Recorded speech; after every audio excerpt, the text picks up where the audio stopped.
It's hard to imagine now, but just 2 years ago, this pool was to be demolished. One of the few free activities for Nangwarrie's 506 locals would have been gone. But Florence Thompson wouldn't have a bar of it. If I say it's staying, it stays. I'm sorry. I'm very proud of my way I am. I always say I'm a Londoner, born and bred, and I'm like a terrier with a rat, and I don't let go. The 85-year-old learned her way around the internet and started a petition.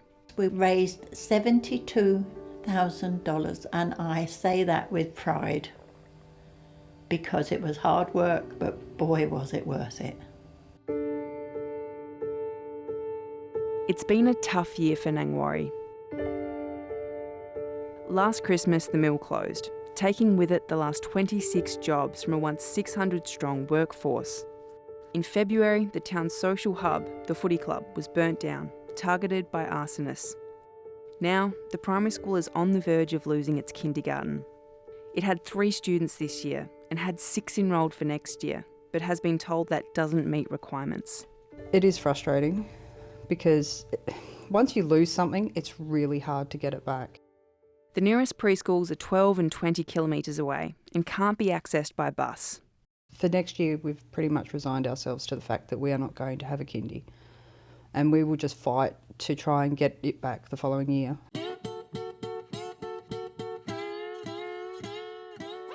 Nangwarrie is managing to hold on to its services despite losing its jobs.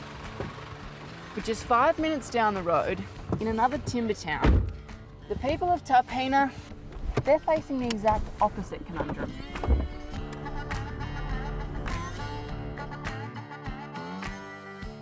The timber mill here is booming, but Tarpeena's school and football club have been consigned to history.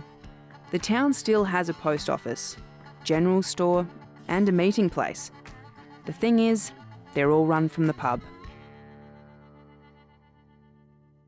Its owner, Linton Cram, remembers a time where he wasn't the only one run off his feet. When I was growing up here, everybody in the town worked in the town. Nowadays, a lot of it's really the opposite. While it might not have the services, Tarpeena has managed to stabilise and even grow its population through people like Ben Just. The apprentice chef grew up in Mount Gambier and still travels there from Tarpeena for work. He also travels to Nangwarrie to play football and is committed to reaching 500 games for the Saints. Especially when it burnt down, that's pretty much solidified my mind that I want to stay here. I don't want to move. I wouldn't even move for the world. I wouldn't go to another club if they offered me 10 grand. While they have their differences, Nangwarrie and Tarpeena face the same challenging trend. With Australians increasingly choosing a sea change over a tree change, it's much harder for inland country towns to keep their populations afloat. It's a trend right across the state. In the decade to 2016, Peterborough in the mid-north lost 280 people. Barmera in the Riverland lost 381. Further south, Tatiara lost 253 residents, while the Coorong lost 316. Turn closer to Adelaide and the trend turns markedly. On the Fleurieu Peninsula, Victor Harbour and Yankalilla have added thousands to their populations. A trend matched in Murray Bridge and Mount Barker in the Adelaide Hills. Demographer Helen Barry says that's cause for optimism. The more that our cities become larger, the population density increases, we have longer commute times, we're going to start to see that our regions are great places to live and work and raise families and thrive. A belief that Linton Cram's been serving up for years. A lot of people do say country towns are dying, but they're looking at the shops that are closing, they're looking at that sort of thing. They're not looking at the people who live in the town and what they're doing for the town. And they adopt the attitude what they can do for the town, not what the town can do for them.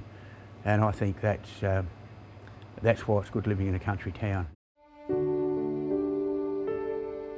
Back in Nangwarrie, that's certainly the approach Florence Thompson has taken. But she knows she can't do it forever. Unfortunately, Robert and I are the wrong age to do a lot now. I'd still fight for the school though. I'd still fight for the school. I'd still do my bit. Community spirit, a habit hard to give up. Beck Wetham, ABC News, Nangwarrie.